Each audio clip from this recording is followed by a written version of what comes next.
上野ありさです。そして皆さんこんにちは、葵です。はーいということで、今日は久々に葵ちゃんに来てもらって、葵ちゃんの動画では前 Vlog ホンダの車に乗って、はい、そう Vlog 出たりとかしたんだけど、2人でやるの結構久々だよね。久しぶりです。で今回みんなからインスタグラムで募集した質問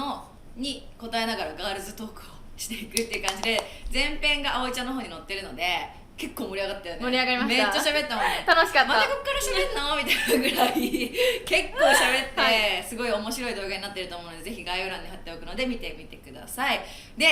今回ちょっと画質がすごい悪いのとなんかわけわかんないと思うんだけど、実はこれ VR カメラで撮ってて、携帯をこういう風にやったりこうスワイプするとこう全体が360度見れるので、ぜひなんか一緒にいる感覚で女子会気分で、参加してもらえたらなと思います。でシェリーがね元気なくなっちゃったかな、もう眠いかな、ちょっと動き回ってるシェリーを探すのもちょっと楽しいかなと思うので見ていただけたらと思います。はい、じゃあ離れましょう。せっかくですし。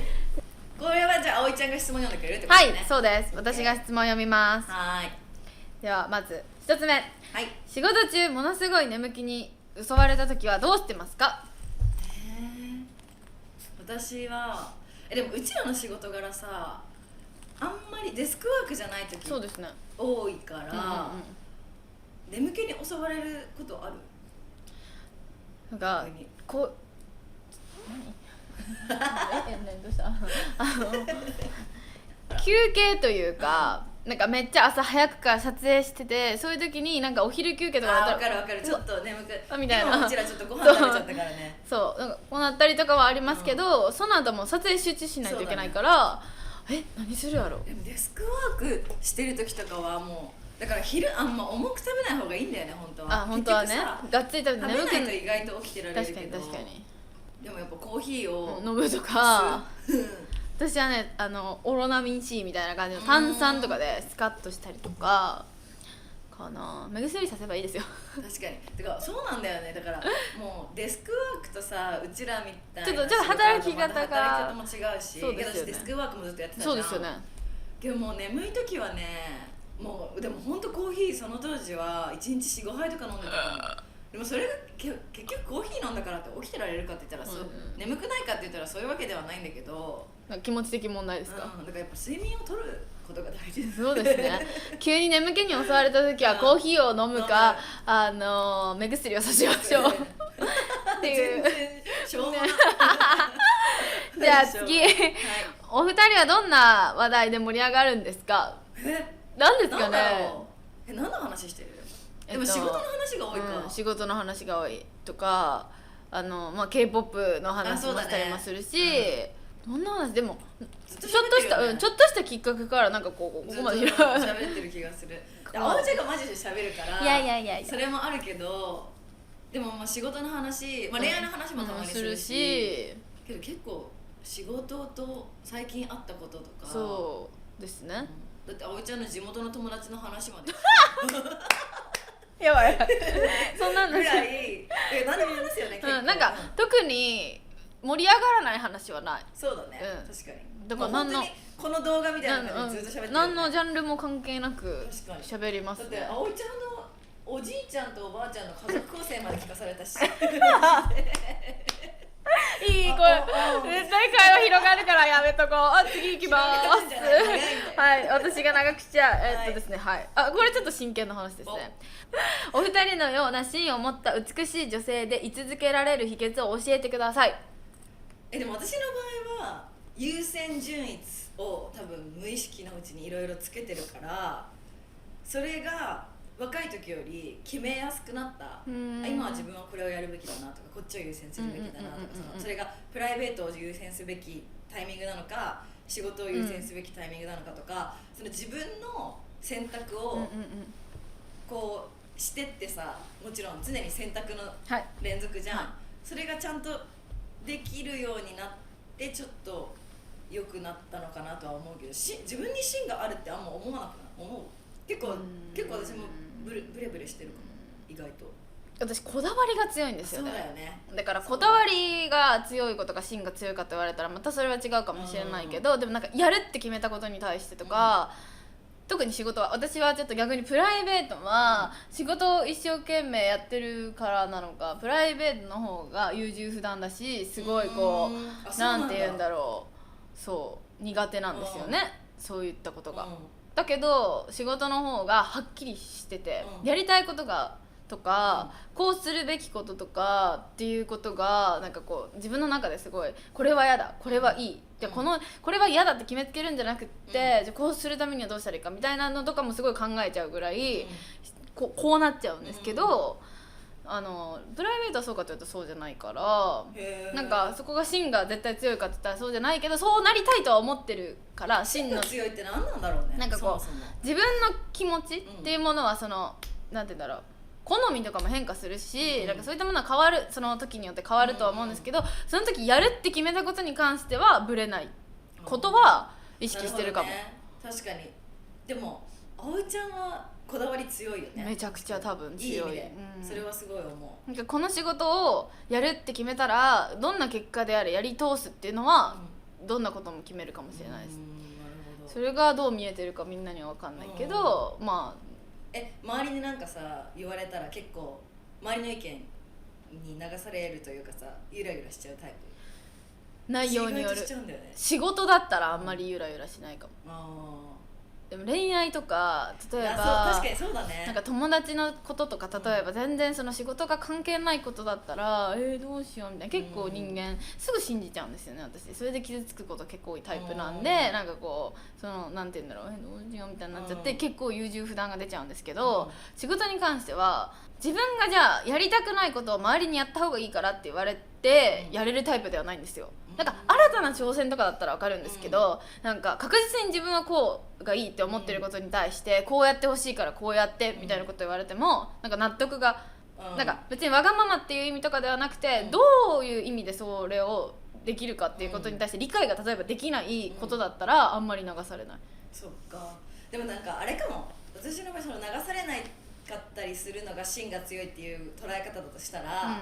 仕事に関してはさ、もういろいろやってきたから、これをこうしたらこうなるだろうなっていう結末までなんとなく把握して、ご仕事を受けたりするわけじゃん。そうですね。だからそこにそのゴールが見えてるから、そこに対しての生き方は結構確かにあんまりブレないかもな、そこは。なんかそこはそんな気がします。なんか会話を一緒にこう似てるから、仕事が、それも少ないじゃないですか。なんかこれだけをやってるとかはあるけど、これもやってこれもやってこれもやってって結構その軸を築いていくというか、それぞれにチームがあるじゃないですか。DJ の時はこのチームだしとか、この時はこのチームだしって、有沙さんもチームがいろいろあるし、私も関わる人間というか、サポートしてくれてる人間がちょっとのジャンルによって微妙にちょっとこう関わる人が違うってなった時とかに、なんかこうブレすぎちゃうと、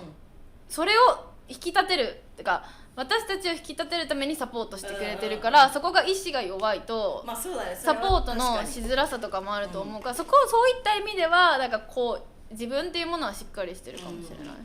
だからなんかこのことね、私もそうだと思います。なんか曲げないから芯が強いってわけではないと思う。ただ自分の気持ちに対してしっかり受け入れられるかっていう、何をしたいかとかどうなりたいかを理解してるかどうかじゃないかな、とかはそう強くあるかもしれない。確かに。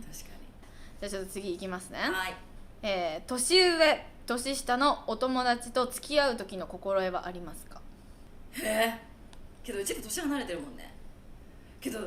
あんま意識してないんだよ。なんか言ったら葵ちゃんの年齢の時は周りが年上とか同い年ぐらいで、あんま年下とかいなかったけど、やっぱ年とともにさ、年下の子も業界にも増えるしさ、一緒に仕事する機会もあって、それで仲良くなることもあって、だから言ったら私結構最近年下の友達も多いけど、わかんない、自分がその年齢の時に年上のことをすごい年上って思ってたけど、自分が上になると下のことを下ってあんま思わないわけ。確かにだからだからたまに思うのは、例えば葵ちゃんとかもそうだしさ、ケミオくんとかその周りとかもそうだしさ、だから気遣ってくれてんのかなみたいな。だから年の差を感じないで普通に喋れてんだけど、もしかしたらこれ気遣ってくれてんのかなみたいなたまに思う時があるんだけど、でもあんまり私心得てることとかはないかも。すごいナチュラルにそれができてるっていうか、葵ちゃんと会う時も葵ちゃんは年下だからこうやって接しなきゃとか思うこともないし、言ったらさ逆にうちらの年代の友達のでご飯とかで葵ちゃんもポンって来たりするわけじゃん、だからあんまり意識してないかも。どう逆に私も多分アリサさんと同じ立場で働いてるのが早いから、周りのこう大人というかが絶対年上だから、自分が初めて働いたバロックの時も自分が一番下で18とかで、もう先輩とかはもう何個も上だったりとかっていうところに慣れてるからなのか、あんまり年上の方と接する時にこの人は年上だからこうやってなんかこうやってやろう、なんかこうちょっと可愛い子ぶろうとかはないし、なんかそこに関しては失礼にならないようにはしたいというか、やっぱそのなんて言うんだろう、働いた最初がそうかだからかもしれないんですけど、なんかこう失礼にしちゃってなんかこうやっぱお前年下だなって思われたくなかったです私は。なんか年上と年下としてなんか可愛い部分はあってもいいかなと思うけど、なんかこうやっぱもう年下だから絡みたくないみたいなんとか、やっぱ経験少ないなとか思われたくないなって多分働いてたんですよ。それはお客様とかにもそうだったからっていうのもあって、言ってたねそれね。そうだから年上の方と接することに関して自然とこうどう接したらいいのかっていうのが多分身についちゃってて、そこからずっと年上の方とお仕事することばっかりだから、あんまり意識はしてない、だから失礼になる、それはでもどんな人と関わる時も失礼にならないようには意識はするけど、っていうのと、あとなんかなんて言ったらいいんだろう、でも逆に私は気になります。どう思われてるのかなが気になっちゃう、年上の人の時の方が。なんか空気感が苦手なんですよ。なんか沈黙になるのとかが苦手なんですよ。だからめっちゃ喋るって言ってたじゃないですか。そう、初めましての人でもめっちゃ喋れるよねってめっちゃ言われるんですけど、それはなんかはっきり言うと気使ってるなんかわかります。なんかこの会話とか生まれない感じどうしようみたいなのが嫌で、それだったら自分が喋った方がマシって思っちゃって喋れるから喋るってだけで、なんか別にアリサさんとも別に例えばチーンってなってたとしてもなんか喋りってバレてるし、そうこれ見ましたできるからいいんですけど、なんか初めましての人とかだとなんかこうどう思われたらなんかわかります。なんかムスっとしてるつもりはないけど緊張感とかが伝わりすぎちゃうのとか嫌だなと思って喋りすぎちゃって、あどうしようまた喋りって思われたかなとかすごい思っちゃったりとか、なんかそう気にしいだから年上の人とかはそれが気になる。でも確かになんか仕事のクライアントさんとかでもさ結構なんつうの大御所っぽい人とかさ、なんかどう思われてんだろうってちょっとなんか嫌な気持ちっていうかさ、ちょっと不安になるのあるよね。もうないけどさすがに。そうだからそこは逆にその年上の人と話す時だからこうやってなんかこう分かんないんですとか逆にこうアホっぽい感じでいこうとかもないし、なんか普通にこう人としてだから、アリサさんと話してる時もなんか年上だからこうとか別に意識はしてないんで、逆に年下の子とかもなんか後輩とかができたりとかしてやってた時もなんか偉そうにしようとかもないから、逆にあれだけど年上の人からもう声を揃えて全員に言われてたのはマジで体育会系だよねって言われててなんかもうさ部活がくっそ厳しかったの、怖すぎて年上の人に対してちゃんとしなきゃいけないっていうのを中学時代とかからこうなんか染み込まされすぎちゃってカジュアルな敬語が使えなかったの。でも私もなんで敬語やめないのって言われます。なんかもういいよ敬語じゃなくてとか言われた人にも無理です。だからなんとかちゃんって呼べないです。だからアリサさんのこともアリサちゃんじゃなくてアリサさんって最初から呼んでたじゃないですか。だから今更いいよアリサちゃんでとか言われたとしてもなんかちょっと3って言っちゃうみたいな感じで、なんかそれが抜けないかも。なんか年下って明らか分かってる子とかでも最初は敬語かも。普通に最初になっちゃったりとかするから、そうなんかジュリアちゃんはジュリアちゃんって感じがしたから別になんか別に悪い意味とかじゃなくてジュリアさんってなんか本当になんか仲良くなれるよってつなげてくれたのもアリサさんだし、なんかみんなジュリアちゃんって感じで呼んでるからいいけど、アリサさんはもう明らかその先輩というか感じもあったっていうのもあるけど、なんか絶対そういう人たちには3って使っていいよみたいな言われてもやっぱこう私逆に年上ちゃん付けかもって言っちゃう。でもマジで体育会系だよねってすごい言われてて、自分ではさもうなんていうの敬語イコールそのはいみたいなそういう系になっちゃってたからそうだけど唯一てかマジでタメ口にしてって言われていやそんなの無理ですってもうだから切り替えられないじゃん、そうなんですよ。唯一切り替えられたのがテルマちゃんだった。テルマちゃんはなぜか最初敬語でいたんだけど、結構なんかもう話すこととかもすごい仲良くなって、でてかマジでもう本当に敬語やめてって言われてスッてタメ口になれたのがテルマちゃん唯一、今までテルマちゃん以外で切り替えられた人いないかも。そうですよね、私も無理。わかる。アリサさんに「もうえって敬語で」とか言われてもなんかそんなこと言われてもなんか最初意識して「うんとかうんです」みたいになっちゃって。でもあれもあるんじゃない、標準語とさ、そうですね、関西弁とさうんもあるよね絶対、関西弁がナチュラルなタメ口でしょ。そうですね。ってなるとさ、そう標準語やったらなんかちょっとどうそうだよね、難しいよね。なんとかとかなんかその同世代の子とかそのなんていうんですか同い年だけど普通にタメ口喋る子にもめっちゃやっぱ標準語より関西弁が出ちゃうから。ジュリアちゃんにはタメ口？関西弁です。関西弁なんだ。でも動画撮ってたらなんか巻き込まれてなんか意味わからん標準語ですけど、全然関西弁に対して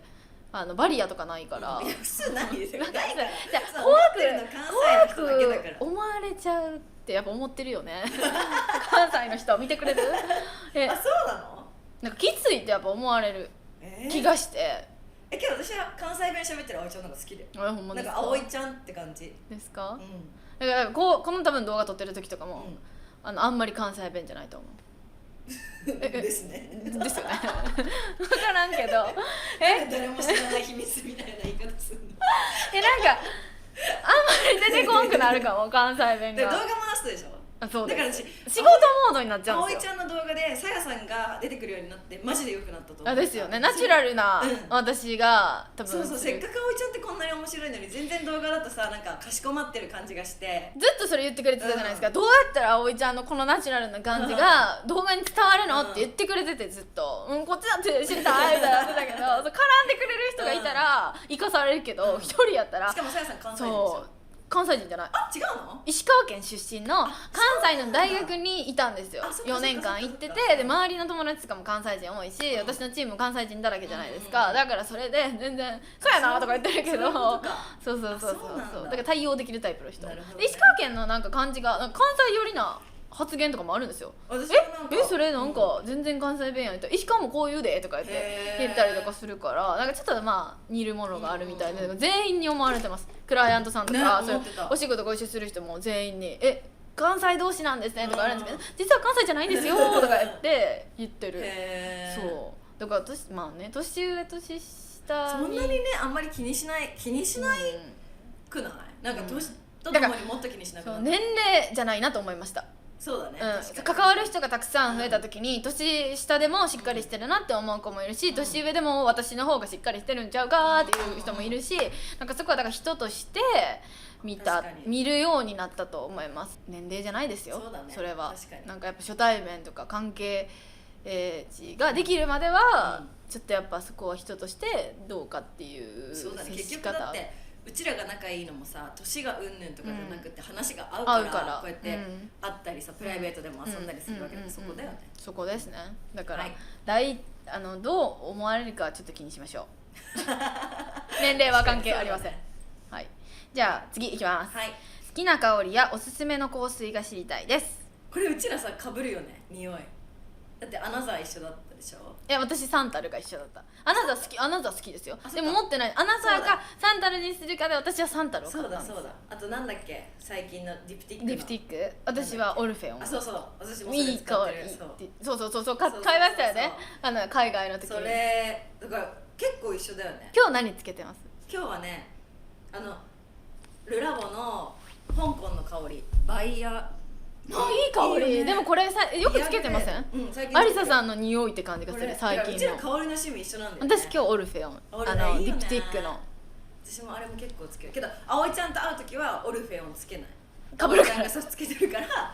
のつける。だから結構会う人によって香りもでも分かるかも。それ分かるかも。アリサさんは基本的に匂い好きなものが似てるから、何つけても別に不快には思わないだろうなって思うけど、なんか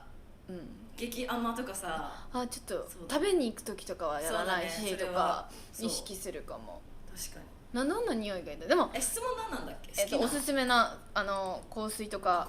ありますか？あと好きな香り。今好きな香りはまあ私たちは多分ウッディなものが多いですよね。ウッディとオルフェ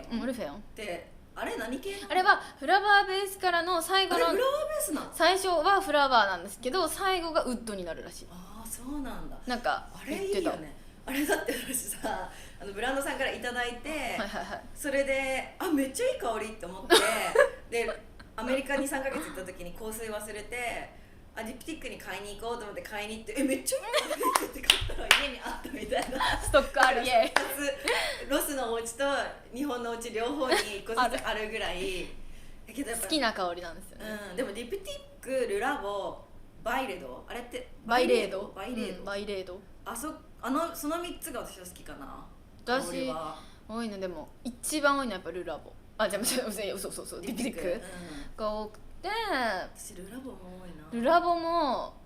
なんかルラボにしかないような香りってなんかあるっていうか、なんか似かり寄ったりなものもあるじゃないですか、他のところとかだったら、だけどそれなるとでも今ルラボが人気すぎてかぶりますよね最近。かぶるからこの香港のシティエクスクルーシブなやつつけてるけど、だからサンタルとかももう全くつけないしかぶりますもんね、だからでも私バイレードは10種類ぐらい持ってるかも意外と。私ね全部嗅いでいい匂いが多すぎて選べなくてやめちゃうが何回も続いてるんですよ。だからリップとかはいただいて持ってるけど、香水にまでいけないのはなんか、どれにファーストどれにしようとか思っちゃって、リプティックちょっと正派系ですね今は。そうだよね、確か多い。にでも私ローズも嫌いじゃないの、好きなんだけどローズで一番いいのはバイレードね。ノーマンズなんとかローズちょっと複雑な香りが多いじゃないですか。アリサさんはね結構ね分かりやすい香りじゃないのが好き。そう分かりやすいのはあんま好きじゃないかも。なんか王道なフレッシュな感じだったりとか、めっちゃすぐ甘いって分かるものとかよりもなんかこう、ちょっとこの香りもするのになんかここのなんかこうちょっとそうだね、確かにものが好きみたいな。あとちょっとユニセックスが多いですね。おいちゃんもユニセックス好きだもんね。が多いけど私は多分もうちょっとフラワー寄りです。アリサさんがすごいウッドになんか複雑な香りがあって、私は最初のベースはフラワーだけど、後からやっぱウッドさ、なんかそのユニセックス感だったりとか、ちょっとメンズのかっこいい感じがどこかこうちょっと服とかが私はこう結構なんて言うんだろう、女っぽいというかあれですけど、すごいいろんなこうストリートなファッションとかをするってわけではないから、そこで可愛くなりすぎないように香りはどこかウッドが入ってるものが好きなんだなって思って、でもそれもう変わってきました、年齢によって。けどなんか友達が言っててなるほどねって思ったのが、私とかがさ10代とかの時って香りでマウント取るなんかこれは私の香り、だから例えばランバンの紫のとか超流行ったの、私だからっていうので私はこの香りをってマウント取ってたんだけど、今の子たちは気分によって香水を変えるからそこがすごい変わったよねっていう話をしてて、なるほどねと思って、私もなんだろう、最初はもうサントルとかが誰もつけてなかった時とかはもう毎日のようにサントルとかつけてたけど、やっぱさ今日は違うのつけていっぱい持ってるじゃん、だからさ、それで1個だけ使うっていうのもしないし、だから結構香りは変えるけど、ブランドはやっぱその3ブランドが多いかも私は。私かな。ディプティックはオルフェアもしか持ってないけど、一番多いのは多分私はディプティックで、でまあちょっとそういうファッションだったりとかメンズさを出す時とかはルラボで、なんかちょっと特別な日ってちょっと気合い入れる時はシャネルとかが多いです。そっかシャネルもね、そうだね、なんかこう気合の入る香りが多い。ディオールのあれも好き、ミスディオールではなくそっちの方のいっぱい種類があるやつ、あのシリーズもさやっぱちょっと複雑なのがラッキーとかなんかいろいろあるやつですよね。それのローズジプシーを結構よく使うんだけど、それもローズでめっちゃいい香りで、あと量が多いから、そうそれも。でも私セリーヌとかも使ってたな。なんかいろんなの出てたやつ、セリーヌ四角いやつでしょ。そうですそうです、もういくつかあるし2個かなんか3個ぐらいあるし、ディオールは私最初それこそそのマウントはすごいわかります。なんか私の10代の時、なんか高校私はねずっとミスディオールのローズの香りめっちゃフレッシュな甘くないやつがあるんですよ。なんかローズの3つぐらい、ミスディオールの中で3つぐらいあって、一番フレッシュな、なんか爽やかな、本当にお花に包まれてるような香りみたいなのがあって、それをずっとつけてたんですよ。何個もリピートして3個ぐらい、今では考えられない、いろんなファッションに合わせて使うから1個がこう全部なくなるってこと相当好きなこと以外なくって、なんかオルフェオンはそうなりそうなぐらいめっちゃ使うんですけど、やっぱファッションによって変えちゃうから、しっかりとしたこう香りが立つものとかってあんまり減らないじゃないですか、もうミスディはもうそれしかつけなかったから、っていうのがまだ売ってる？売ってますでディオールで、でも今は意外なんだけどって言われそうなぐらいすごいお花で、なんかこう女の子、ロデオで働いてたんで、なんかその時はちょっとでも女の子っぽく見せたいが多分あったのと、ずっとつけててしんどくなかったんですよ。お客様とも接するからつけすぎも良くないし、でもなんか無臭もって感じもしたから、なんかふわっとこう香る感じの全てがちょうどよくって、あとちっちゃいしねあれ。そうだと消費できるっていうのもあるし、あと長時間つけて香りが変わるじゃないですか、ブランドによってやっぱこう甘くなってきたりとか、それが変わらないからしんどくなかったのがそのミス・ディオールの方で、メゾンの方だと結構濃い感じだったりするから、アパレルでやってる時はお客様にどう思われたらどうかなとか思ったからつけてなかったけど、そうサムライウーマンとか知ってる？知らないよね。何絶対ね大野さんは知ってると思うけどサムライウーマンが超流行ったの。香りですか？そうブランド？いや中学生の時かなっていう香りがあって、どこのやつなんだろうあれ分かんないけど、多分私の世代の子は絶対みんな知ってるんだけど、みんなつけてました。サムライウーマンと女の子だと何だったっけな、そのランバンのね、球体のやつ、紫の丸いやつなんだけどと、それは高校生だったねとかね、いろいろあったんだけど、でも私結構20歳ぐらいまではシャネルのチャンスも好きだった、チャンスもはいすっきり系じゃん。持ってたマジでその香りの好みもうんぬもそうなんだけど、オードトワレはもうつけれなくなっちゃった。パルファンじゃないと無理かも。オードパルファンだよね。トワレってさ 2,3 時間しか持たないしさ、香りが弱いじゃん、私の好きな複雑な香りって大体トワレないの、全部パルファンで高いわけよ。だけどそう高いじゃん。だけど匂いがもうずっとつくし、アイコニックな香りが多いから。わかる。パルファンだ、リプティックも全部パルファンだよね。でもトワレもある？あります。あ、そうなんだ。オードトワレ、オードトワレ、どっちがどっちかわかんないけど、そのフレッシュな方とこれは濃いですよっていうのがある。オルフェオンは？オルフェオンはあれしどっちだ？どっちだ？オルフェオンってどっちだ？オルフェオン多分パルファンじゃないあれ。あんだけ強いから。香水は香水でうちらこんだけ喋れる。やばい王道パルファンでしょ、そうパルファンがいいなって感じかな。でも私も多いかも、そっちの方が気づけば。高い値段が違うよね、本当に。だけどやっぱつけ直さなくていいじゃん、1日持つから。そうだから、でもなんとかちょっと1日働いてる時にもう一回午後からこうちょっとイベントがあるとかつけ直したりとか、そのオルフェオンとかしちゃうから、もう一日中多分自分に香ってるし、それは久しぶりに友達とか周りの人にもこの香り、さやさんのマネージャーとかにもこの香り嗅ぐと葵ちゃんって感じがするって言われる方もつけてるから、そうもうなんか身につきすぎちゃって忘れちゃったけど、そうですね、香水はいろんなものが好きです、私たちは。はい、そんな感じで香水だけで12分ぐらい喋ってないかな。でもマルジェラとかもあるから言い出したらきりなくないですか？そうだね、だからうちら似てるよね。似てます、好きなものが似てる感じです。シェリー、はい、ちょっと待ってくださいね。おいでシェリー、シェリー。じゃあお次いきます。はい。32歳で3年付き合った彼に振られました。半年経っても忘れられません。お二人ならどうしますか？私だったらけど忘れられないこと伝えてんのかな。まあ確かに伝える、まず伝える。それでもダメだったらもう次行くしかないよね。だからあと32歳のコンディションにもよらない。その人がさ、じゃあ結婚して子供が欲しいんだったら次をもう探すべきだし、そうじゃなくて別にちょっとゆっくりするんだったら無理にまあ忘れる必要もないし、別れた理由にもよるよね。確かに。葵ちゃんにはきっとわからない悩みだね。24歳にはわからないよきっと。結婚願望ある？したいです、結婚は。子供欲しい？プランある？何歳ぐらいまでに子供欲しいなとか。でも30歳までに1人結婚して子供欲しいなとか思っちゃう。思う？なんかやっぱバリバリ働きたい、子供を産んでも。ね、ってなんか思ってなかったんですよ。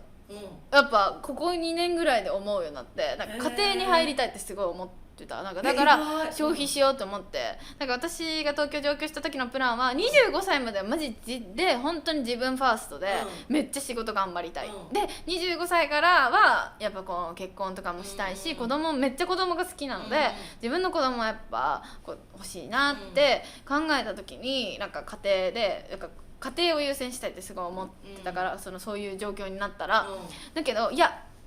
ここ 1,2 年で働き始めて東京にも慣れて、やっぱもうどんどん止まらないっていうか、自分のやりたいこととか、仕事もありがたいことにいろんなお仕事させてもらってってなると、なんか無理にこう止めなくてもいいのかなとかちょっと思っちゃうところが出てきて、さっき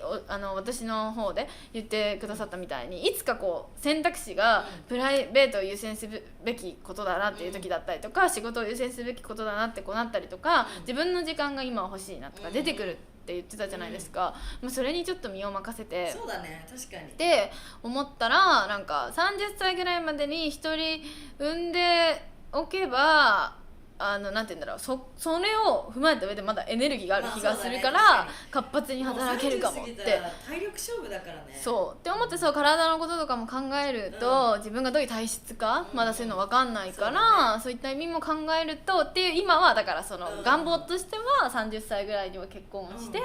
なんかその後子供をちょっと授かりたいなとは思ってるけど、けど確かに32歳って私と同い年だからさ。そうですよね。で3年付き合ったってことは29から付き合ってるわけじゃん。まあ、それを考えて付き合ったのかなと思っちゃいますもんね。絶対だって結婚すると思っ、結婚も視野に入れて絶対お互いさ、相手がいくつか分かんないけど付き合うからね。向こうがこれは忘れられないってことって嫌って言われちゃったのかな。どう振られちゃったのかにもすごいよるというか、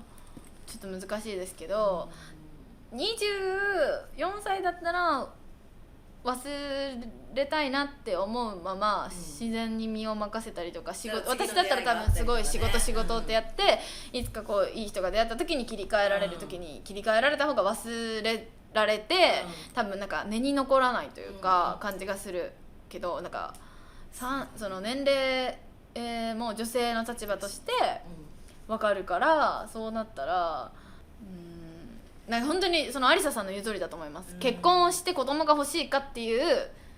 スタンスなんだったら、そう新しい方をお見つけして、こうちょっとそういう出会いの場に行くとか、こう行動しなきゃ切り替えられないと思うけど、そうじゃなくこの人しか絶対無理とか、そういう気持ちでしかなくて、結婚も子供もなんかじゃなきゃ無理って思うなら、それこそちょっともう一回気持ちがあるとか言ってみたりとか、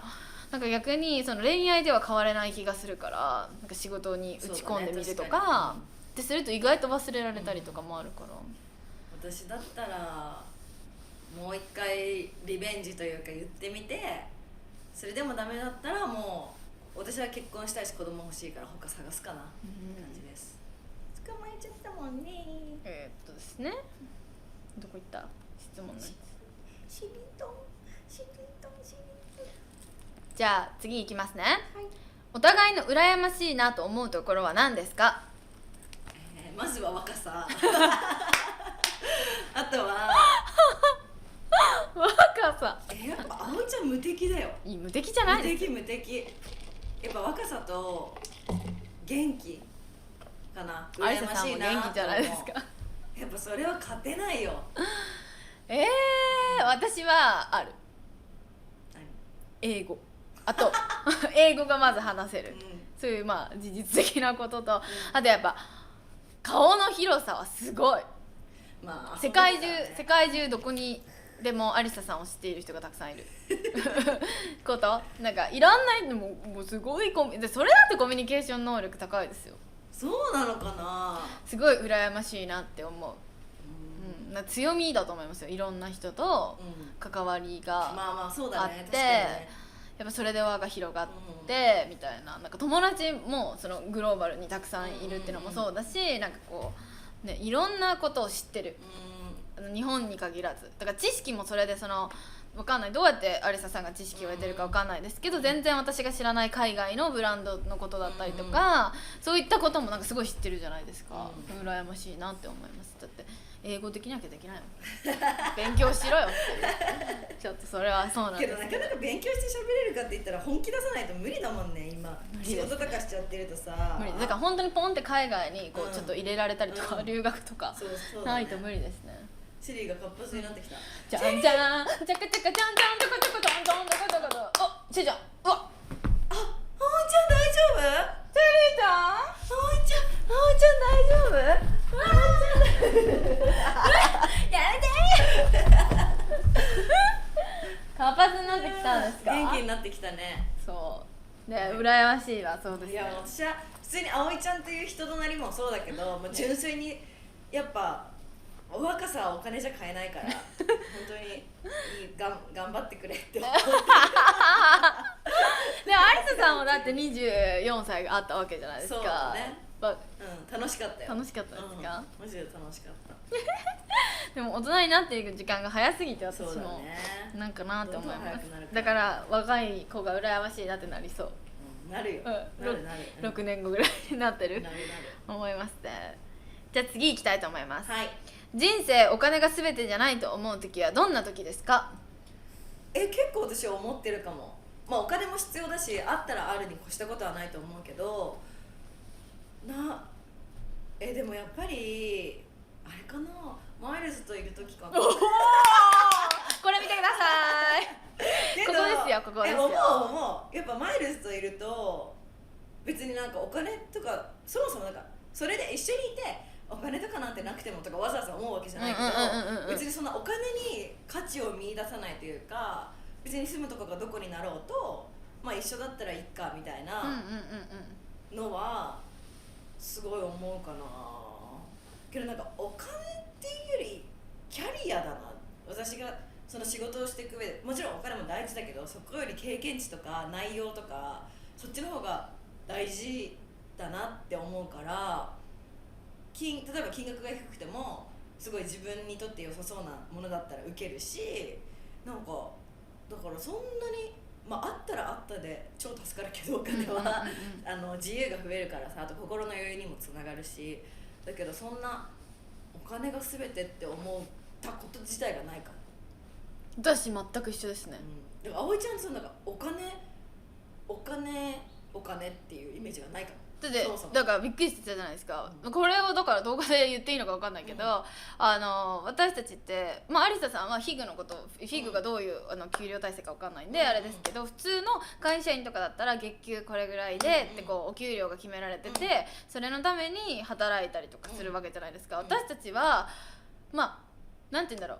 大げさに言えば仕事がなければ0円っていう、こうプラプラっていう、なんかこう守られたものはないというか、安定的に入るお金が、例えばスポンサー契約をしている人たちだったりとか、そういったこうじゃあなんかこう3ヶ月契約とか、なんかそういった契約をしている方時は3ヶ月間固定のお金が入ったりとかあるけど、まあ正直そういう時がない時って保証がない仕事をしてるじゃないですか。だからお金でお仕事をもちろんする人もいるだろうし、それはあれだけど、私はお金でお仕事をしないので金額を聞かないです。あ、そうだね、言ってたね、いくらか知らないです。すごいよね、それはすごいと思う。なんかもちろんそれはマネージャーたちとか会社のその信頼だったりとかもあると思うんですけど、なんかそもそもお金で仕事をしたいと思わない感覚で保ちたかったっていうか、なんかずっとこの仕事ができるわけじゃないと思うし、だからそれこそ経験だったりとか、が一番私的に大きくって、なんかそこにできてるっていうことだったりとか、やってて楽しいって思うことだったりとか、100万円です、じゃあこの仕事100万円です、でもめっちゃやりたくないっていう自分のこう気持ちを曲げてやらなきゃいけない仕事、こっちは10万円だけど、まあ極端ですけどね、10万円だけどとってもやりたかった CM のお仕事ってなったら絶対こっちをやるとか、なんかそういうのをお金で判断したくなくって、今はなんかもちろんお金が大切だと思うし、そう本当あって損はないからあれだけど、その生活に例えば慣れてしまったりとか、選択が自分でできる仕事だからこそ、だからお金でなんか最初に聞いちゃうと先入観入っちゃうと思うんです、どんな人間でも。いくらなんかこうなんて言うんだろう、こうそんなん私は左右されませんよみたいな、いくら何千万って言われても、やりませんよとか言われてても、人間誰でも、これ何千万円だよとか吹き込まれちゃうと、何千万みたいな、絶対うわーってなっちゃうし、私はやっぱ周りに、私だけじゃないからやっぱサポートしてくれてチームのみんなのことも支えなきゃいけないって思ってるから、それの判断でやっぱ考えちゃうと思うんですよ。こんだけお金あったらチームのみんなの子たちにもお金が入るしとか思っちゃうと、やっぱなんて言うんだろう、こうお金で判断してしまいそうになっちゃうから、そうなるとやっぱいい方向には進めなくなる。私の性格だとね、それは人それぞれだと思うけど、そこはあるなと思うから、私はマネージャーさんとはどんなお仕事の内容です、やりたいですかやりたくないですかがまず最初の話し合いです。へえ、それはやっぱすごいわ。私は逆に金額を必ずマネージャーに言われるから、逆にそれでこんなに高いのこの仕事って理解すると、その分質を上げなきゃとか、例えばこのクライアントさんはこれだけのお金を私に費やしてくれてる、だからその分の自分がバックをしなきゃいけない、その分の稼働をしなきゃいけないっていう理解で、だからって言って例えば金額が少ないから適当にやるってことは絶対ないけど、なんかそこはプラスアルファがそれに増えるか増えないか知ってからやるし、逆に例えば金額が安いから断りますもうそんなにないかな、なんか結局はその内容とか自分が好きなブランドさんかとか、例えばじゃあクライアントさんが一回一回がそんなに値段が高くなくても毎月よくやってくれたりとかしたら、それは大事なクライアントさんだしさ、だからフリーランスってそういうことじゃない。そうですね、選択肢の仕方だから、あるから、私は別にその細かく決めてるんですよ。これぐらいのやっぱ生きていかなきゃいけないから、これぐらいのお給料を自分で毎月こうゲットできるように、自分ができる役割とやっぱサポートしてくれてる人の役割っていうのが違うっていうのをいつも話し合ってて、だからそこに関して下がらないことをキープするというか、なんていうんだ、ここ目標なんか自分の中のやっぱそういうものを多分フリーランスで決めていかないと、なんか稼げるは稼げるってなんか簡単に思うかもしれないけど、そう生き残っていくのも大変な世界だからこそ、やっぱそこに関してはお金っていう大事なところだけを取りすぎてもいいわけではない仕事をしているから、なんかそこをやっぱ自分をたくさん見せていくことだったりとか、自分をどうブランディングしていきたいかっていうところとかも大事になってくるから、なんかこの職業自体がお金が全てじゃないなって私は思っちゃうかも。けどやっぱりなんだろう、今この話とかをしてて思ったけど、ある程度うちらがお金持ってるからそう思えるの、多分結局はね、だからなんだろう、お金が全てじゃないってうちらが思えてることもラッキーだと思う、だからそれはある程度さ、自分が困らないぐらいの生活ができて、欲しいものを欲しい時に買えてっていうことができてるからそう思えると思うから。でもアパレルを経験したからかもしれないです。今思えばあんな給料だってもう生活できない、絶対東京ではまず家賃も払えないぐらいのお給料の低さだし、お洋服も買ってたんで、私はめちゃくちゃその当時お店でめっちゃ買ってたから、多少ね割引があるってなってもその量買うのっていうぐらい、本当にそのお金をそこにつぎ込んでて、だからお金じゃないと思ってた。それもなんか普通にそのアパレルやることが楽しかったりとか、人との関わりだったり経験とか、そこでもその社会の厳しさだったりとか、そういういろんな接客業だったりとか学べたっていうところも、私も実家暮らしっていうのもあったから、お母さんがご飯作ってくれたりとか、家賃がいらないとか、そういった面もあったからやっていけたけど、多分今だったら絶対お金で見たら無理な仕事をしたのも経験があって、なんかその当たり前じゃないというか、そのお金が稼げることがって思ってるから、この気持ちになってるだけかもしれない。そうだよね、でも私も言ったらフィグ正社員だったからさ。そうですよね。貯金してる？もちろん。そうだよね。めっちゃ貯金してます。私もめっちゃ溜め込んでるタイプ。めっちゃ貯めてる。言ったらあと使い道がない。そう、パンパラパンパンパンって使うほどのなんか時間もない。なんかわかります。だから使い道もそんなにないしさ。そうですね。もうとかそれこそさ、この間 YouTube の企画会議ってさ、なんか購入品紹介やってないからやりましょうみたいになったけど、いやマジで買い物してなくてみたいな。本当に私買い物バッグとか高い買い物はたまにドンってするけど、洋服とかもほぼほぼそんなフィグの服もあるしさ、いただく機会も多いしさ、買ってなくてさ、もうほんと食費とかさ、交際費というか、外食したらそのあと移動とか交通費は高いけどぐらいになっちゃうからさ、全然お金使ってないなと思って。でもそれはそうありがたい仕事なんで、その、そうだね。ね、やっぱコスメとかもいただいたりっていうのうんが多いから、でもその分私たちにしかできないことをやろうって思ってるから、まあそこはいろんな職業によって得なものがあるのと同じで、私たちもこの職業だから、そういったたくさんのものに触れてるから発信できることとかもやっぱあるじゃないですか、いろんな使ったこうプロダクトとかもいっぱい使ってできる仕事っていうところだから、それは自分がこういうことしてなかったら羨ましいって思う気持ちもあるのは分かるんですけど、本当ラッキーだなって思う。そうだからありがたいものをその力に変えてってやってるから、確かにそのめっちゃそうやってお金ってこうね思わないことがラッキーってことで気づけましたね今この会話ですごい思った、ね、多分あとこの仕事が楽しいと思えてるから、仕事の質がめちゃいいもんだって、楽しくないことないじゃん、ほぼ。はいっていう感じです。はい、じゃあ次いきますね。はい、イライラした時どうしてますか？対処法を教えてください。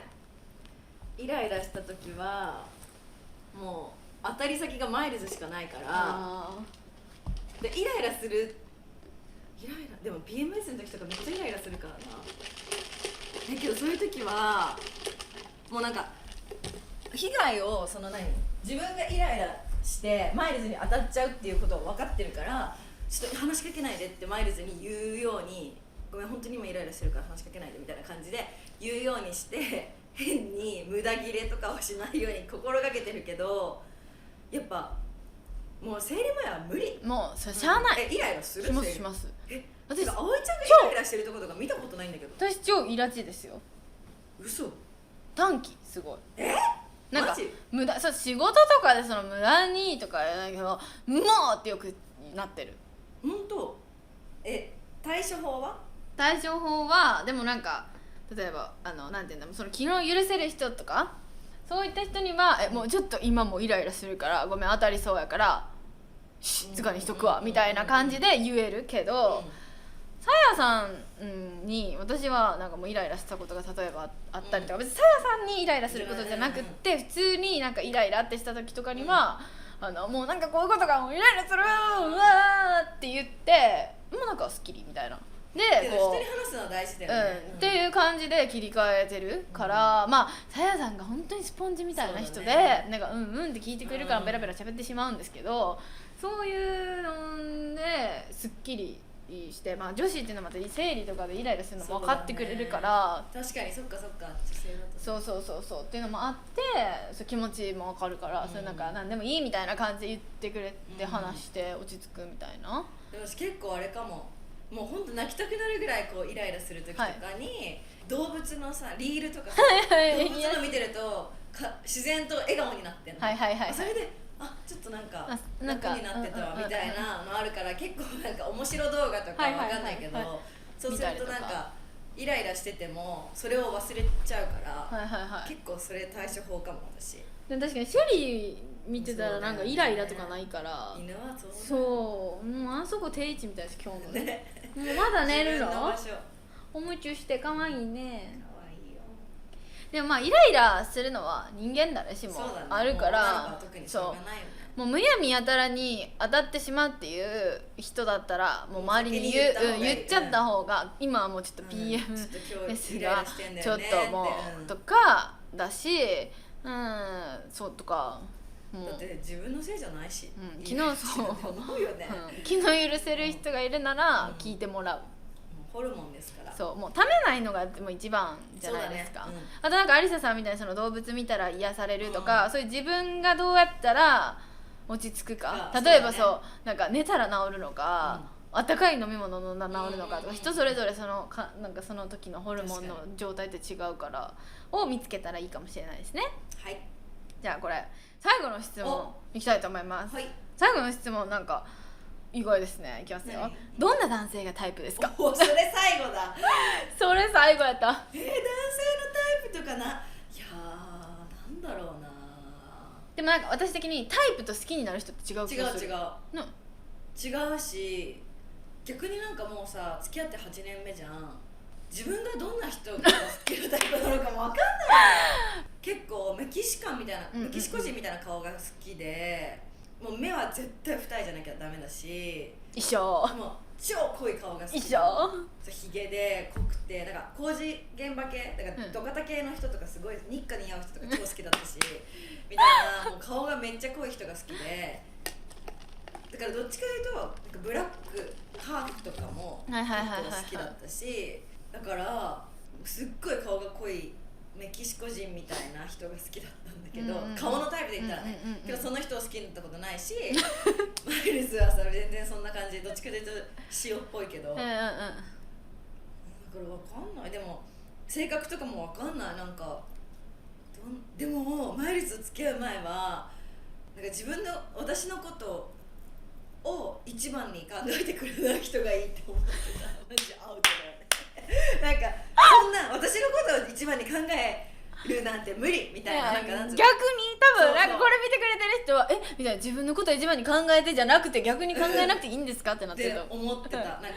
そんな私に時間を使うような男は嫌だね。自分で精一杯な人の方が好きだったの。なるほどね。やばいよねマジで。まっしぐらだから、だけどマイルズと付き合ってこう可愛がられてこう一番になるってどれほど幸せなことかって学んだから、あれだけだから好きなタイプってマジ当てになんないと思う。確かに。葵ちゃんは好きなタイプは？私はでもこれあんま話したことないんじゃ